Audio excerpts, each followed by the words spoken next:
Sanibonani guys, igama unqobile ngithathela amazibela eqababa ngomhla ka-13 July.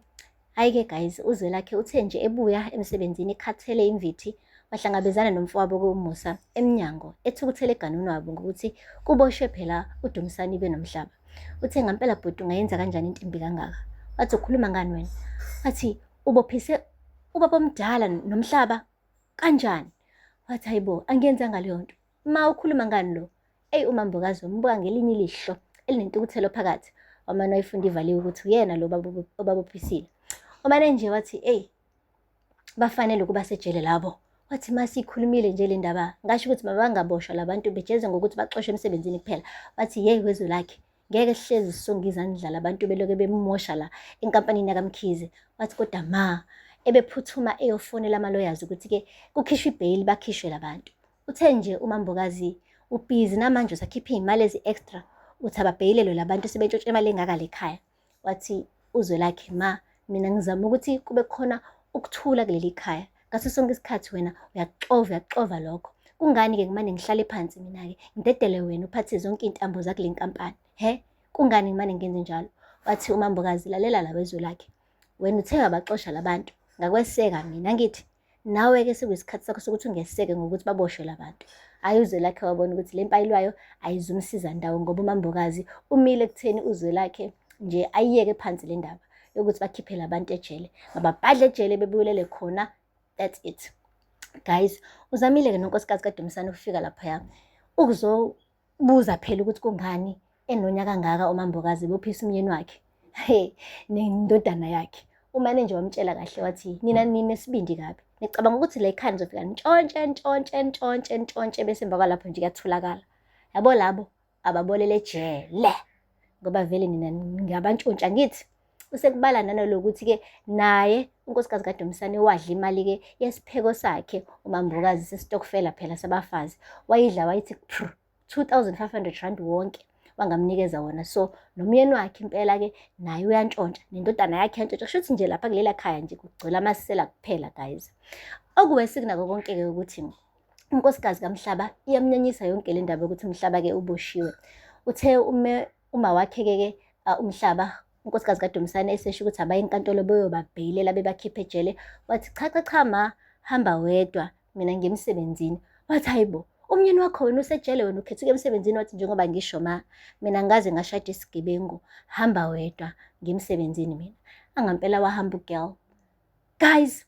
Thebuya nje uMhlaba benoDumisani-ke ekhaya bebhocobele kungathi iy'nkukhu ezinethwe yimvula.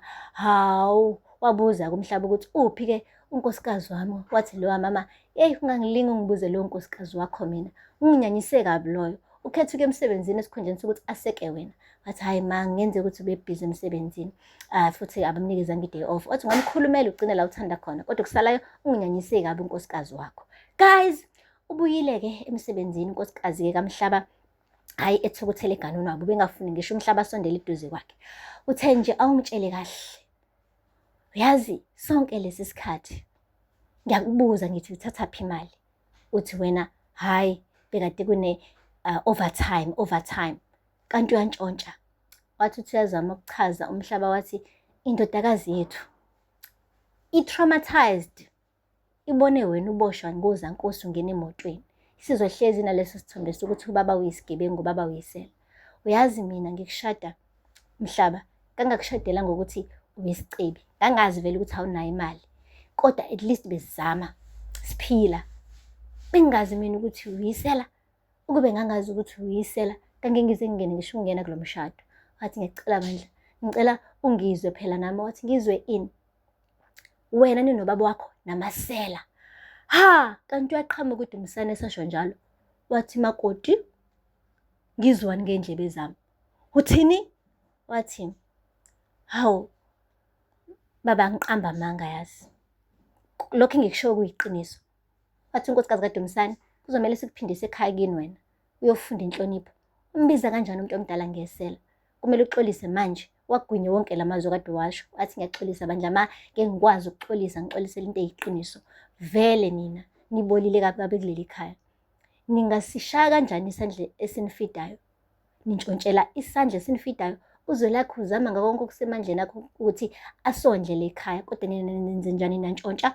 Wena ma umkhuzi umhlaba thina besi-right kabi, siphila kangcono kabi, sikwazi ukumeneja izinto. Wathi kephi khona? Njengoba nihlala la kwami niyakwazi ukumeneja izinto, wathi kodwa bekungcono ngoba bengelonisela. Uguqulwe yinina. Wena baba othi akahambe uyosebenza kule nkampani, buka manje useyisela. Wathi hey, bala amazwi akho wentombazane, kunini uloku ngithuka emzini wami, semzini wami. Wathi baba, ngenkulu nje inhlonipho, angiqamba amanga lana. Nina niyakwazi ukukhuluma mekuthi ingane zabantu zangaphandle zenza kabi, kodwa niyahluleka ukulawula ingane yenu. Hayi guys, uthe ubukusho lokho yasha impama haphatha edlathini, edatshulwa-ke impama nje, impama kankosikazi kaDumisani guys. Eyi, kwamunca kumhlaba. Wathi ushaya mina ma, ushaya mina. Wathi ngiyathemba ukuthi iy'mali lezi eniy'ntshontshile lapha enkampanini yisakhona, ngoba nawe uzolala ubaliwe ejele namhlanje. Imagine guys, lo nkosikazi lo uhambile wayokhipha umyeni wakhe ejele nendodana yakhe, namhlanje uyena ozolala ejele. Into enjani le? Lapho bekade sasho nje uDumisani ukuthi lezi ngubo lezi ayigqokile kanye nomhlaba kumele bayishise, behambe beyogeza ngentelezi ukuze ngabe khona omunye umuntu oboshayo kulela khaya, kungabi umkhokha. Nakho-ke manje mhlawumbe bebengakayigezi-ke nakho phela nonkosikazi wakhe usezoboshwa manje, eboshiswa umakoti wakhona. Hey, siyayicela ivuthiwe-ke le yakuloya mndeni. Hayi guys, siyayicela ivuthiwe. Hayi-ke le Mkhize Logistics, Zwelakhe bengasigaya isibaca-ke namhlanje, ubethi 1 hayi 2. Uthe fika nje khona wonke umuntu waminca, ngoba phela bese bebonile ukuthi hayi xoshwana impela laphaya, ukuthi umndeni noma uyini, hayi zothi ziyahamba mayibhedile. Guys, usho kahle wathi ngiyathemba nibonile ukuthi le khaya siyaxoshana. Bathi yebo. Wathi ngitholile-ke ukuthi khona nabanye abathathu abekade bekuphusha lo mshikashika.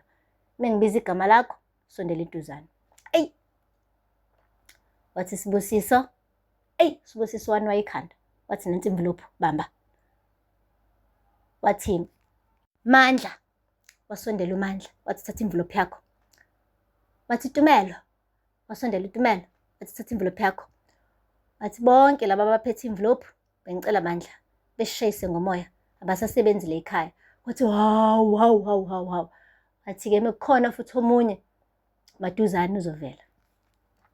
Wathi nocwaningo kalikapheli, ngisaphenya namanje.